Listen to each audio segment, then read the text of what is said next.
Hello. I was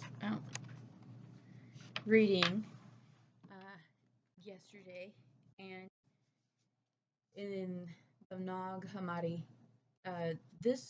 these were scrolls that were discovered in the city Nag Hammadi in Egypt, and they are like so Jesus's time and creation. So like a lot of the Bibles was taken from specific things, and this is like a more complete version of like everything and everyone at the time, but it wasn't rediscovered until 1945.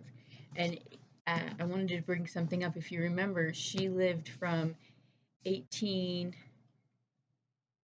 to 1891, so these hadn't been rediscovered until 1945 in the caves, or translated until 1945 in the caves. So she wouldn't really have had, you know, access to this particular branch of knowledge. So anyway, when she talked about the septenary beings, so like the seven basic like gods that sprung off a bunch of what we know to be life and other races and things like that. And it's seven, like the law of seven in Theosophy is the septenary law. Uh, it's called that because, yeah, seven.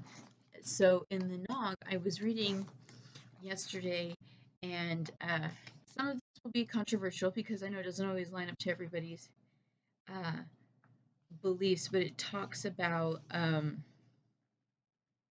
and Eve, but not like the original Eve.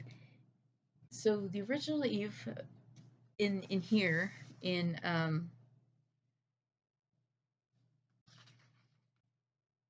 guess I'll just give you the pages because I don't really necessarily they're the chapters and the sub stanzas are I'm still trying to get used to. So anyway, it's from page 211 and then it goes all the way through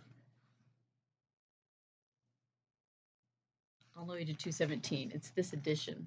I'll hold it up. Hopefully, I don't know if my camera will pick it up. It talks about these seven angels, and they were becoming kind of alarmed with how advanced in knowledge Adam was getting. And they saw him talking to a woman. Now, this was Eve. This Eve was a daughter of Sophia. And Sophia sent her daughter Eve, or Zoe.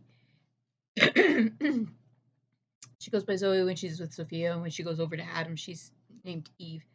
And she's talking to him, she's teaching him things. And because she's a being of light, because Sophia, this like the redemption of Sophia had happened, so Sophia was like, balancing goddess. And she sent him to Adam. Well, these angels saw him talking to a being of light, and they were upset because they realized he was going to gain even more further advances in what his knowledges were. So they decided to defile her. Yeah, really.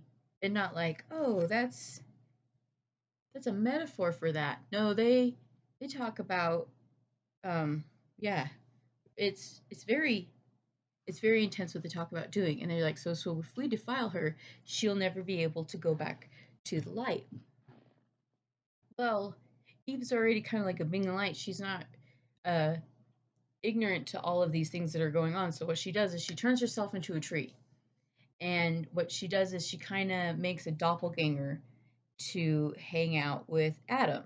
So when the angels make their advance, what they basically, when they're trying to make her unclean, is what they do is they make themselves unclean. And they don't know this for a little bit, and this is when they tell Adam, like, oh, yeah, she's from your rib, and, you know, she was made for you to be subservient to you and to do, matronly things, bank your babies and stuff like that. But what happened was they made her unclean, they got her pregnant. 7 times because each one of them made her unclean. And I thought it was interesting because the sevens kind of sound like the septenary creation gods, right? 7 gods that made all of these other races. Well, in here there's 7 angels that procreate with Eve and make 7. They're called powers.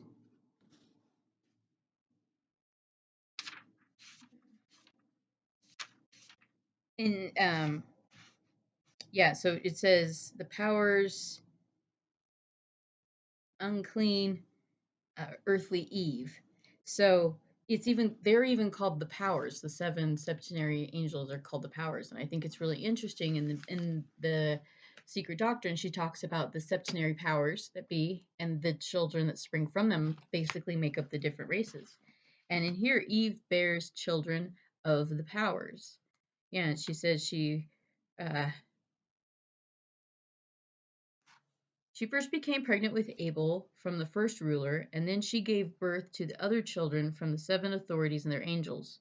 So Abel was Adam's first son, and then the 7 angels, she's going to pop off their babies next.